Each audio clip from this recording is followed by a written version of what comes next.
So let's listen to Shina Solomon now. Okay, good evening, everyone. Good evening, the Ash. So once again, thank you for this opportunity. I also want to congratulate everyone who have come this far. You are not at the end yet, but I think this is you are closer than you were few weeks or few months ago. So once again, my name is Shino Solomon. But my focus would basically be on master scholar. I'm going to share my own personal experience, then some insights you can also glean from my own experience. First, this would also really help a whole lot of us who don't have any background or anything to do with oil and gas industry. Like myself, my background is in civil engineering, which does not even have any like direct application to oil and gas industry. So, but for me personally, in the course of my own career, I'd be focused. My work had really be focused on maritime infrastructure development. So that would be my area of specialty.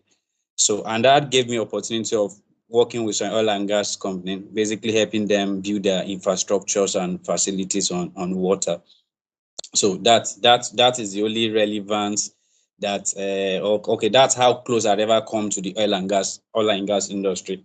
And all of this were actually relevant when I was during my interview. So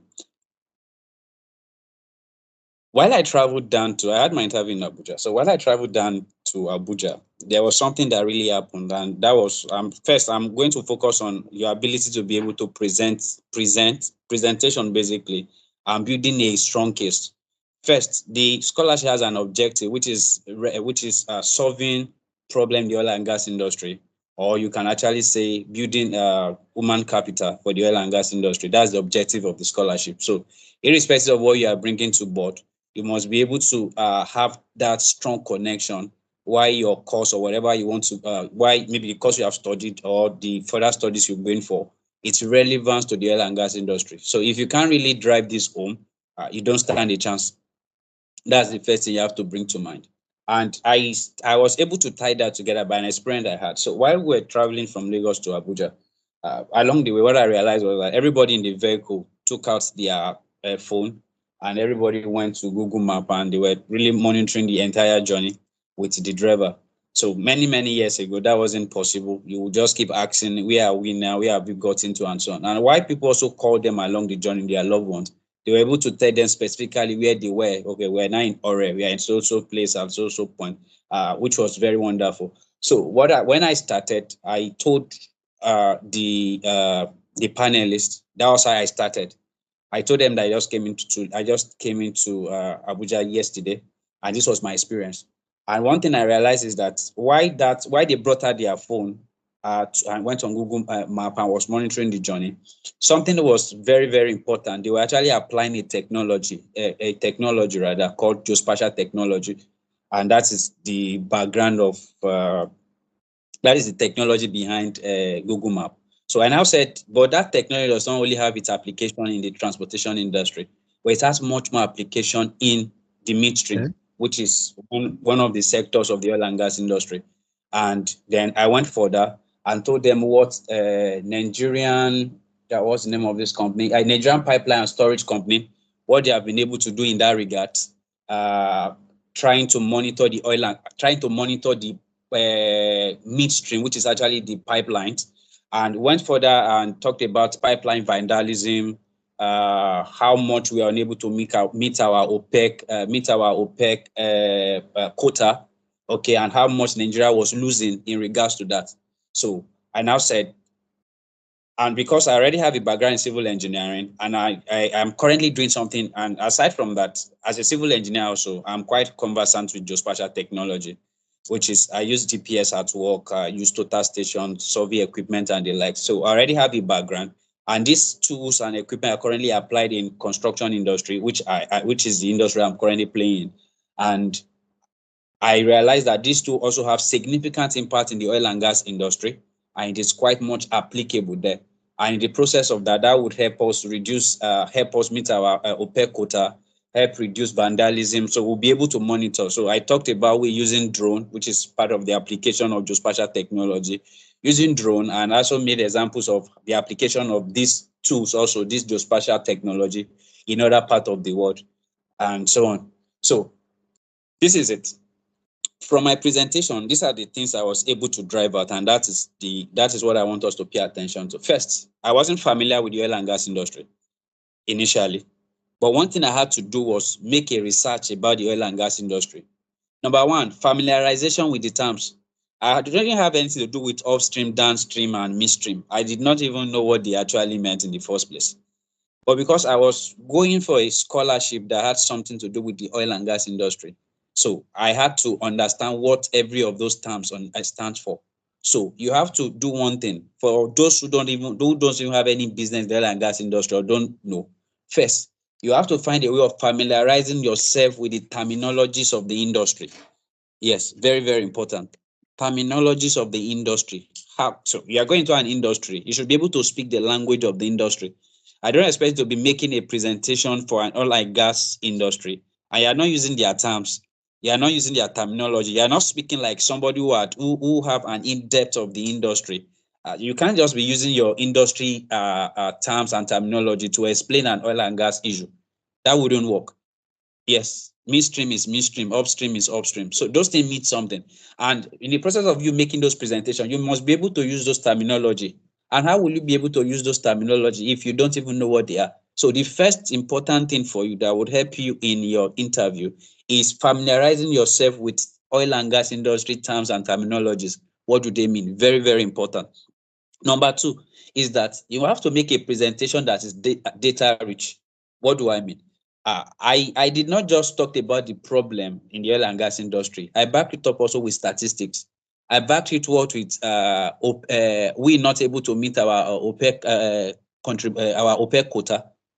How far are we doing? How far are we doing uh, as a member of OPEC? So what are those challenges we are having? I even went further and researched. There was even a time, I think the House of Assembly, there was House of Assembly committee. They did a research and they were able to come up with some findings of what Nigeria was losing from vandalism. So I dug this out. How did I actually do this? Very easy. Go back to the internet, oil and gas, midstream, upstream, or wherever, depending on which area you are focusing on, and read up newspapers, articles, blogs in regards to this. I'm just giving you in a week or a few days. By the time you read a whole lot of blog, newspaper articles, Medium, and so on and so forth, you will just realize that you will become so conversant with the industry, and it seems like you've been part of the industry all your life. All you just have to do is read up a whole lot of things about the industry, and in a very short while, you become so conversant with the dynamics of the industry, the challenges of the industry. That is very, very important. So that is very, very, so you can't just be talking. You have to back up your speeches with data and statistics. What percentage, like they need info, like when you are making a case, and to make your case a strong case, you need those informations, you need those data and statistics. Very, very important. So the next thing you also have to pay attention to after I've talked about that is that you have to look at presentation basically. And there's this model I adopted while I was presenting, which is actually the STAR model, STAR, which means situation, action, task, and result. So for those of us who are not familiar with it, I'm going to just explain to you how this model works. First, you are going to present a case. So what I do is that I beam so much light on the challenge of the oil and gas industry. I was able to, I been so much light on, because I was focused. Another thing is that you cannot solve all the problem in the oil and gas industry. This is one thing you should also understand. You can't solve all the problem in the oil and gas industry. Pick a sector. Your course of study, is it something that is solving a problem in the upstream? Then focus there. Is it something that is relevant to the midstream? Focus there. Is it something that is relevant to the downstream? Focus there. So that helps you channel your research to a particular sector.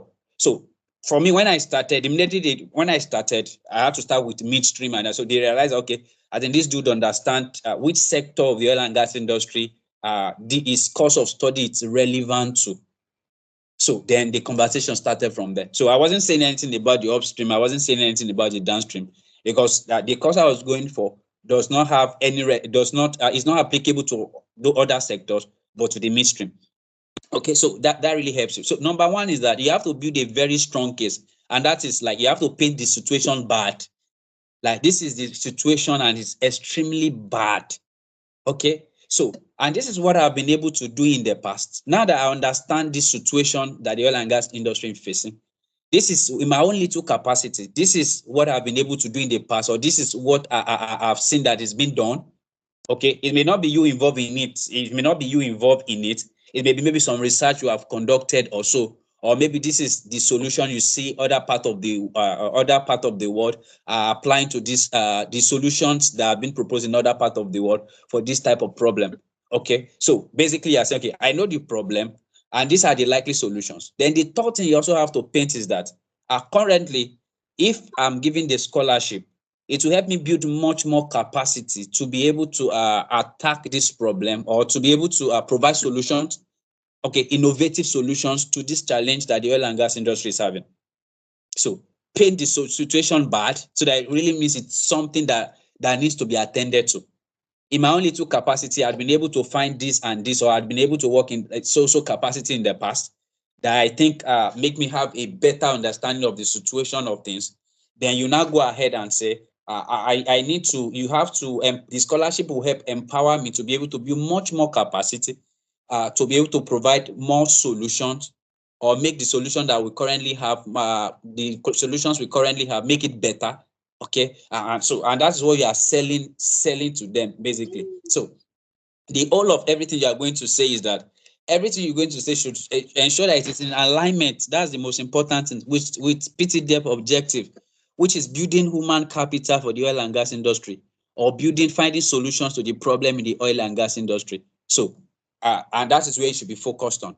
And I think that's all for me. So let me go over it again. In summary. First, especially for those who don't have any background in the oil and gas industry, I don't have anything to do with the oil and gas industry.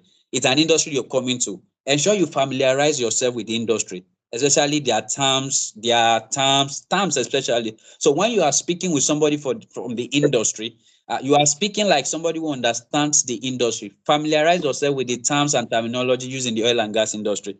Number two is that, once again, familiarize yourself with the objective of this scholarship, so that everything you are doing is in line with that. Number three thing I also want you to pay attention to is that let your presentation be data rich. Let it be filled with a lot of statistics. 25% of this, 50% of this, so percentage of OPEC quota is what we are meeting. So you should be data rich. That's it from, because when you are building a case and you have so much data to back it up, it tends to be believable. Okay, and data also give a good picture of what the situation is. So after that, then you should understand how the STAR model of presentation work, which is actually a situation, task, action, and result, which I've been able to explain to you. So I think at this point I would have to stop. So lastly, about your document, every of the documents you are going to submit, all of them not equal mark rather, all of them have a mark. So try as much as possible to ensure that every document they ask for, you are able to provide it, so that you don't lose any mark in that regard. So let me stop at this point and give the next speaker. The next speaker can come on. So thank you once again, everyone.